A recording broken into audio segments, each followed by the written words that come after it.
Okay, so hi and welcome to another episode of Campfire Chats. Today we're joined by Nick Jordan. Really appreciate your time, Nick, for joining us around the campfire today. It's good to be able to catch up and hopefully gather some of your insights into leadership within early careers, because I know you have a wealth of experience there. So just before we start chatting and getting into a bit of conversation, your career yourself has enabled you to develop and to pursue a career through many organisations. Perhaps you can just fill me in a bit and update me on where you've been and what your role is today and how that's all evolved. Oh, Natalie, I don't know if we've got that time, have we? I've been around for quite a while now. Summarise. I started off in sales a long time ago, retail sales. So I was in retail for about 15 years or so. I moved into learning and development just before the 21st century. So since the last century, I've been in learning and development. I have worked through retail organisations again, but then switched it about 10 or 12 years ago and worked with some slightly different organisations in learning and development. So I've been through coaching, mentoring, training, facilitation, pretty much you name it, I've been through it, and I've developed myself. I'm very nosy. I think the word curiosity is probably a bit better, but I am very nosy. I like to learn about new things, what's going on, what's happening, and it's brought me to UKG. And at UKG, there's literally using pretty much every skill that I've learned over the past 20 or so years together. Because here I am a program manager. I run 3 very large global programs. I'm a coach, so I'm an executive coach, so I'm using my coaching skills there as well. And I'm facilitating. So, those are the 3 main things that I've picked up, I guess, over 20 years or so. And with all that knowledge and experience, that's what I'm doing now. Great, thank you for that. So is it, in today's world then, how important do you think leadership is within early careers programs? And perhaps do you see a difference between apprentices and graduates? Oh, okay. So I think that leadership training, leadership skills, leadership behaviors, however you want to put it, at any age, it is vitally important.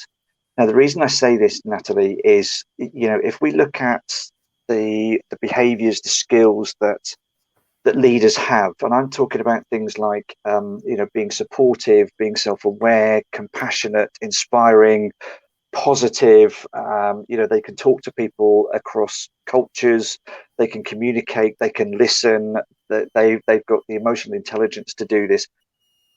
That's what you would expect from a good leader, and then some. Yeah. Now, definitely. Why wouldn't all those behaviors, all those competencies, those skills be useful as a young person who's not a leader? So they're vitally important, I think, at all times. Who wouldn't want a young person who has the ability to build trust within their team? They don't have to be a leader to do that. That's my opinion. Yeah, that's my thoughts. Who wouldn't want a team member, whether it be a young person or not, but a young person who's a team member who is supportive? That's what you'd expect of a leader, but that's exactly what you'd expect of a team member. So I think it's vitally important. You know what? As far as this apprentice and graduate piece is concerned, I think I've answered that already, haven't I? So, I think everybody, it's for absolutely everybody. It's for everyone. Yeah. Great. Thank you. Yeah. And I suppose from your experience and how involved you've been in early careers programs over the years, what would you say are the key things that need to be included in those early career development programs to best enable young people to become those leaders, and whether that's, in the true sense of a leader or just develop their own skill set? Yeah, I think firstly, look at everything that I listed, around being compassionate, inspiring, adaptable, and all the other things that I listed that are just eluding me just for a second. Yeah. Emotional intelligence, but just think of all of that. Emotions. So you can have training sessions for that, but I think it's vitally important that the young people have the opportunity to learn these on the job. So if we look at the 70-20-10 model, we're looking at the 70% of the model. They're learning it on the job. That's exactly what they're doing. But given the opportunity to try, to fail, to look at why they failed, and then to try again and try something new. That's what we need to do. That's what we need to do, and that's proper development in my view. Yeah. Don't just sit people in a training room and say, right, here's a great model It's a model. Yeah. from somebody who lived 50, 60, 70 years ago. Listen, they're relevant, they're great, they're fantastic, but let's have a look at how it works in the 21st century, how it works in 2022, how it works after we've gone through 2 years of just weird pandemic stuff where the whole world has turned upside down. So in short, learn it, do it wrong, learn what you did wrong, and then try it again and move forward. That's what I do. Yeah, as simple as that. Yep. And you mentioned the pandemic, and obviously, young people we know have been hugely affected in a variety of ways, and some of those ways we won't see for some time to come. But how have you seen, is your experience that you've seen young people's ability to demonstrate their leadership capability has been diminished somewhat because of the pandemic, or have you not experienced that? Do you know what? I think probably because it's been a very difficult time for everybody, and then we think particularly for young people because they're under such a stress and a strain at such a young age to complete college work, coursework, to complete their courses, to move. And I think one thing that they've probably learnt, and one thing that I've seen with these young people through the pandemic at this time, is the resilience. And when I talk about resilience, I don't talk about, how many times can I get up after being knocked down? But what I'm talking about is the fact that they get on with it and they adapt. And I talked about adaptability as a leadership competency. They've adapted to what's going on. They've adapted to having a class online. How these people have sat through 8 hours of lecture in one day online, I have no idea. But they've done it. And you know what? I've just been watching and seeing on things like LinkedIn and even some private messages that I've received from some apprentices. And I've seen them that they've just said, I've just finished my degree. I've done it. My apprenticeship degree. I've just done this. And it's just great. And they've done it through this pandemic as well. So resilience, I think, has been key through that. And I don't know how much experience you have of this, Nick. So feel free, if you haven't, then that's fair enough. But in terms of when they're leaving school, are there any specific skills that you've noticed are really lower in young people, or ones that are particularly really well developed through education today that you can see really push them into that leadership mindset, if you will? Do you know, Natalie, I think it's quite a mixture because I think you see some young people will come along and they to use the phrase, they have their head screwed on and they seem quite sensible and they've worked hard at school, but they've also worked hard outside of school. And I think this is something that is really, really, really important for them to pick up, because as an employer, it's great picking up somebody from school and they come straight into the workplace. But do you know what? And this might be something for young people to understand, is that employers will look for things like, have they done the Duke of Edinburgh Awards? Have they been in the Cubs, the Scouts? Have they got opportunities outside of the workplace as well? What have they done? Some of the skills, I guess, kind of, because I've skirted around your question, some of the skills that I've seen, some things that they're coming with, is this resilience, is this almost a maturity beyond their years. I think I see that quite a lot. But then you do see the opposite. So you see very much an immaturity, and it's literally been, I've been to school, I've got my exams, I've got my results. My expectation now is, because I've got an A star and a B and an A star again, that I should get this particular role. So I think there's a naivety in some places, but a really good maturity in others. In others, yeah. Thank you for that. And thinking about, you know, people like ourselves who are in that sort of management structure, what challenges do you think that teams of managers are having specifically in early careers teams in developing those leadership skills? Are there areas that perhaps the kind of more mature generation are having to adapt to and change to be able to support leadership in the young talent that is coming through? Yeah, I think it's a bit of everything, and everything that you've mentioned there. So there's a difficulty sometimes, and a reluctance, a pushback, a challenge with existing people in the workplace. They're maybe a little bit threatened by younger people coming in. They've got new methods, new ways of working. There's new stuff, new technology. I don't know any young person who hasn't either Googled or YouTubed something to learn how to do anything. Yeah. I know I do that quite a lot when I'm working on my old van. So I definitely go to YouTube for that. Yeah. But as far as developing and the management teams, I think it's difficult because when a young person comes to work as an apprentice or a graduate, they're a headcount. They're a headcount you're paying for. And sometimes there's a pressure from the business to say, well, look, they're a headcount. We need them to count as that head. We need to get some productivity from them.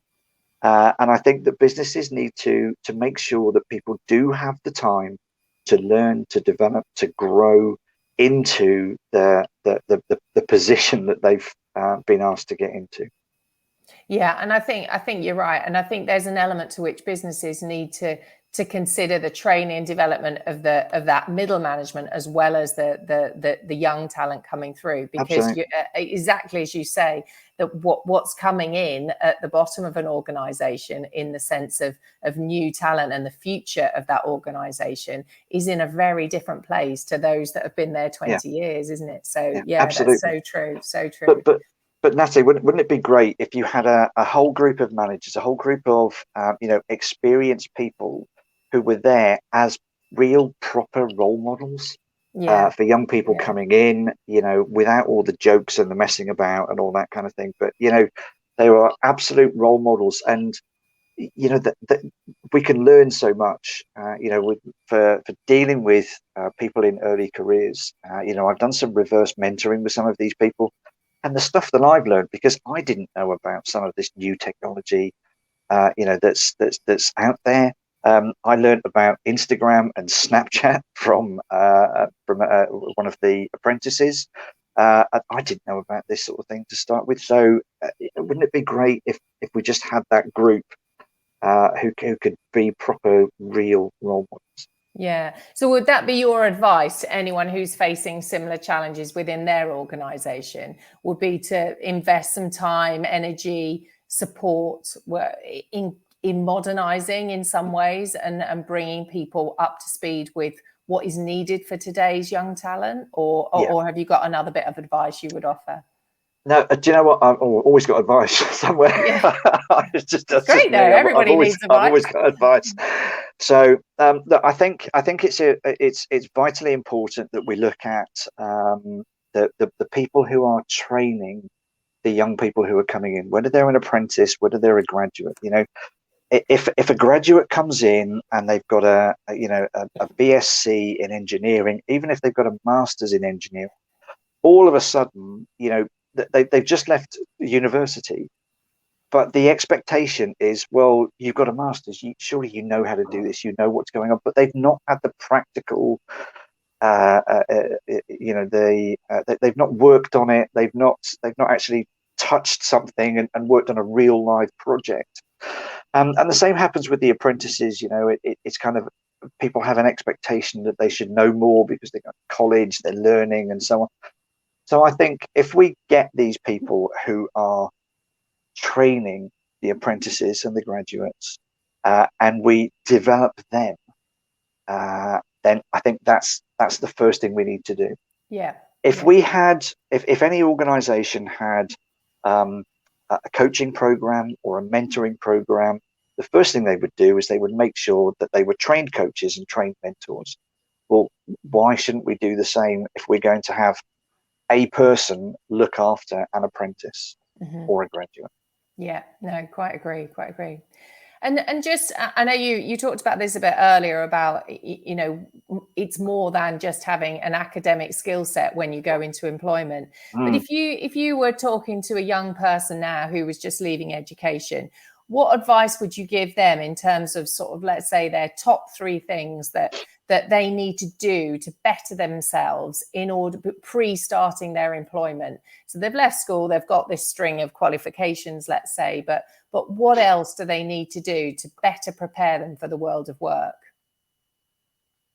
Wow, that's a really difficult one. I think that they'll need to almost gear themselves up to a different level, and I think it's trying to gain an understanding of what the workplace is like. I think if they can, and obviously this is before the qualification, but if they can get some sort of work placement for a week somewhere, I would say that would be absolutely great, to see how offices work, to see how adults work, to see what it's like to actually Work be an adult. environment. And yeah, absolutely. So, to do a 9 to 5 is different from a 9 to 3 at school. It's a full day, it's a full day of work. There's a lot of adults running around. So I think try and find out as much as they possibly can.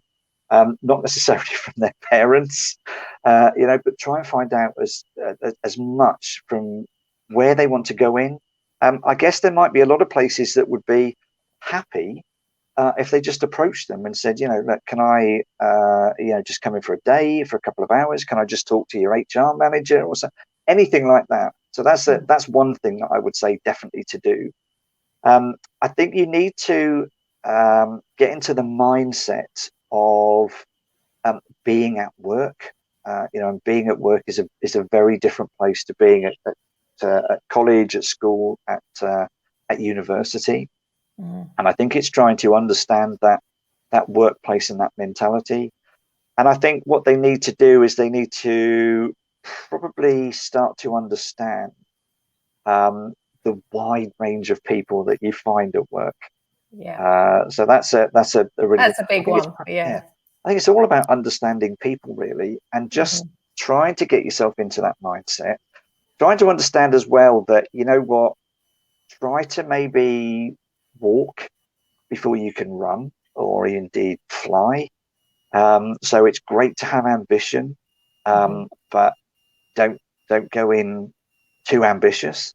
I think it's great to make sure that they listen, even if they don't agree, but that they listen to some of the experienced people in the workplace.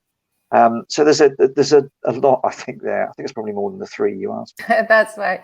I think there's some there that actually, even if you weren't starting work, that some people who are in work could probably benefit from doing as well. So yeah. Hey, listen, why not as well? Whilst they're there, why not say, if you're going to go from leaving school, college, university, and then 3 months later you're going to start work, learn about all of that, think about all of that, but carry on doing PlayStation as well. All right, have some fun. Okay, don't make it all about work. Go out and have some fun. Enjoy what you do, especially over the summer. Yeah, carry on being a young person while you can. Absolutely. Yeah, absolutely. Yeah. Well, look, Nick, it's been fascinating to chat to you, and I'm sure there's some we could talk all afternoon if we needed to. But really, thank you for your time. Go ahead, have your marshmallows by the campfire, enjoy your hot chocolate. Thank you very much. Even though it's sweltering outside. And we'll speak to you soon. Thanks very much, Nick. Thanks, Natalie. Thanks very much, and thanks for inviting me. No problem.